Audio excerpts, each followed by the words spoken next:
Opioids, fish oils, and hibernating bears. How do these relate to the study of heart disease? You are listening to ReachMD XM 157, the channel for medical professionals. Welcome to a special segment on medical education on the Clinicians Roundtable. I am your host, Dr. Matthew Sorrentino from the University of Chicago, and joining me today is Dr. Paul Iaizzo. He is the professor in the departments of anesthesia and physiology and the Department of Surgery, and the Medtronic professor in the Visible Heart Laboratory at the University of Minnesota, Minneapolis, Minnesota. Dr. Iaizzo, welcome to the show. Thanks for the invite. The Visible Heart Laboratory at the University of Minnesota is a laboratory where a lot of research is being done on studying heart anatomy and physiology. Can you describe a little bit about how this laboratory is set up and what type of work you're doing? Well, it's a broad-ranging lab, and we like to think of our lab of doing basically translational systems physiology. And the primary focus is on muscle, but that muscle can be skeletal muscle or cardiac muscle. And we work at every level in the lab, which is fairly unique in that we'll do everything from human performance work, looking at muscle force assessment in patients with neuromuscular disorders or normal subjects, all the way down to fresh cadaver work in humans, to large animal models for various disease states or cardiovascular dysfunctions, and also looking at skeletal muscle function, to organ work where we do isolated cardiac work, down to tissue-level work where we'll actually get biopsies from patients from the OR, that's skeletal muscle, or when they'll do a transplant at the U, we'll get a portion of the recipient's disease heart, and then all the way down to cellular stuff where we're doing isolated myocytes and patch clamping. Tell me a little bit about the isolated heart model. How is that type of model set up? Basically, what we're doing in this setup is we're isolating large mammalian hearts and then reanimating them outside the body. And we're doing a lot of methodologies that have been well described in literature. So back in the 1890s, Oscar Langendorf first described basically reanimating hearts, and he did so with a blood perfusate. And uniquely what we're doing in our lab is we're doing a clear perfusate, which is a Krebs henselate buffer with various additives, but basically there's glucose and insulin, and then we can also add omega-3 fatty acids, and we can get these hearts to work outside the body in a Langendorf mode, but we can also switch it so that it's fully functional, so it's basically self-perfusing itself, and therefore feeding its own coronaries. And then basically we can do this, they'll stay viable for 5 to 7 hours, and then we can put high-resolution endoscopes inside these hearts and visualize all the functional anatomy. So these are beating hearts. Are they beating at the same speed, the same contractility as you would in vivo? Good question. And what's really surprising is that these hearts will all go into a native sinus rhythm. And basically they'll elicit heart rates of 80 to 90 beats per minute on their own. They'll still respond to catecholamines, so that you can increase contractility, and we can get cardiac outputs in these hearts from 5 to 7 liters if we were giving the catecholamines and calcium additives. And so you can get some really nice functional images from these hearts. Now, some of the research I know that's being done is seeing how devices interact with tissues, and I understand you've got this clear perfusate, so you can actually take videos of how these devices interact inside the beating heart? Correct.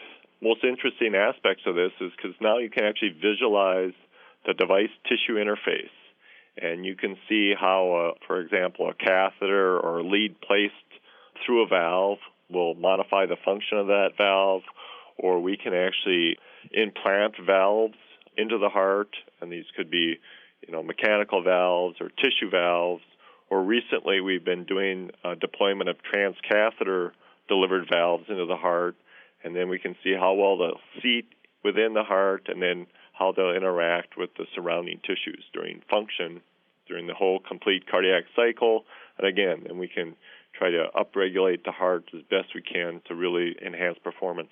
Have you learned anything about some of these device studies that have helped design better devices, better leads, better catheters? Yeah, that's been the collaboration with Medtronic, and for years they've brought in a lot of their prototype devices, and we've seen these devices early on, and a lot of these are at market now. But we've also utilized this approach for a training tool, so we've had key opinion leaders from all over the world that are a lot of these individuals doing the first clinical trials will come into the lab and perform the procedures in the visible heart and be able to visualize this. And we can actually complement the whole study by simultaneously doing standardized imaging with fluoroscopy or echocardiography. And so it's a really unique setup. We've also then used this to create educational pieces for physician and resident training on the procedural approaches to putting in new devices. So you can have simultaneous invasive type hemodynamic parameters as well as non-invasive imaging like echo all in the same setup. Correct. We've gone to the point where we'll have molar pressure catheters, sonomicrometry, flow probes, all within these beating hearts. We've had mapping catheters in there. We've done ablation procedures in these hearts, and all with you can do multiple imaging simultaneously. If you are just joining us, you are listening to a special segment on medical education on ReachMD XM157, the channel for medical professionals. I am your host, Dr. Matt Sorrentino, and I'm talking to Dr. Paul Iaizzo, and we are discussing the Visible Heart Laboratory at the University of Minnesota. Some of the work you're doing is on cardiac protection, cardiac preconditioning. Can you describe some of that research for us? Well, sure, I can, but I kind of have to set it up as how I got into this. And it's kind of a roundabout way in that I've been doing force studies on patients with neuromuscular disorders for many years. And we actually will use devices that will measure torque, will stimulate the nerves to contract, which stimulate the nerves, which makes the muscles contract, and then we can record the forces. So it's a non-invasive quantitative approach to look at forces.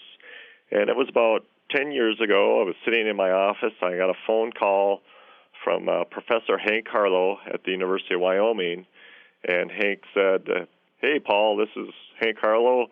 I've read your research on force assessment," which is always a surprise that someone will read all your papers, but then he said, "Very intrigued by it.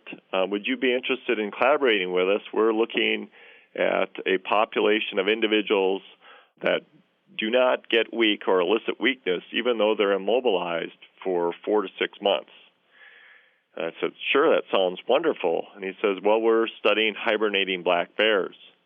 And I said, "Fantastic." And I kind of surprised him. But being a Minnesotan, and loving the outdoors, I jumped at the opportunity for this. So we actually started doing this work, and it turns out that these bears do not have any muscle loss. And it turns out they have a whole cascade of hormones called hibernation induction triggers that'll circulate during the winter, presumably, and induce this hibernation state, actually provide ischemic protection to the vital organs and minimize muscle protein loss and therefore strength. And then we started looking into this, and it turns out that one of the properties of these circulating hormones is they're delta opioid agonists. And these delta opioid agonists are thought to be agents that will confer protection against ischemic damage, not only of the brain and skeletal muscles, but the heart as well. And so then we began looking at this within various animal models in our lab. And one of the things that we did is we applied these delta opioids to an ischemic model where we'll do an occlusion of the LAD, and then we'll look at ischemia reperfusion injury.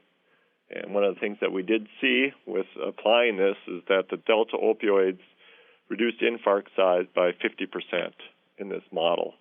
And so then we've expanded this work to look at delta opioids and their potential for allowing for prolonged preservation of the heart and the ischemic period. And we've also done some tissue bath work in our lab with isolated trabeculae from human hearts as well, trying to make this all translational. So it sounds like there is a protective mechanism, if you will, through the opioid system that can protect the heart when it becomes ischemic. Would this be true using opioids like morphine, for example? Would that help with some of these ischemic times in the heart? That's a good question, and one that we actually investigated. It turns out that morphine is what we kind of consider a dirty agent, in that it actually will activate mu, kappa, and delta opioid receptors, and it masks the positive benefits of activating the delta receptors by activating kappa receptors. And so we actually did a study that if you just gave morphine alone, there were no protective benefits, but if you were able to give morphine and a kappa blocker or a kappa antagonist, then basically you conferred protection. So we're giving the wrong opioid to our patients who come into the ER having severe chest pain and having a myocardial infarction. Well, you're giving a neutral agent. You're not benefiting, but you're not hurting them either. If you were just to give a kappa, you may actually worsen the situation. But the goal is to try to make this translation in the future and figure out if we can look at this pharmacology and then really provide the right opioids at the right time. Now, I understand you're doing some work with lipids as well in preconditioning. How do the lipids and the omega-3s fit into this whole story? Well, the omega-3s have been implicated for years, and there were a lot of epidemiologic studies where they've looked at different populations throughout the world and showed that individuals that have a high omega-3 diet basically have less incidence of heart disease. And using our animal model, we thought, well, we could also investigate the omega-3 fatty acids. One of the unique properties, though, of the omega-3s, if you start giving them in high concentrations intravenously, they'll actually be hemolytic. So that might be a negative thing. So the thought was that we could do this basically in the pericardial space, and so do more a targeted delivery. And so we recently published an article where we were able to deliver omega-3 fatty acids to pericardial space in our ischemia reperfusion model in the swine. And we're able to show that during this ischemia, we reduced arrhythmias by 50% and subsequently reduced infarct sizes by 50%. And so our lab is continuing on with this line of investigation and trying to look at more long-term follow-up studies. Well, I want to thank Dr. Iaizzo for being our guest. We have been discussing the Visible Heart Laboratory at the University of Minnesota, which is a unique laboratory for heart research and heart education. I am Dr. Matt Sorrentino, and you have been listening to a special segment on medical education on ReachMD XM 157, the channel for medical professionals. To comment or listen to our full library of podcasts, visit us at reachmd.com. Register with the promo code RADIO and receive 6 months free streaming for your home or your office. And thank you for listening.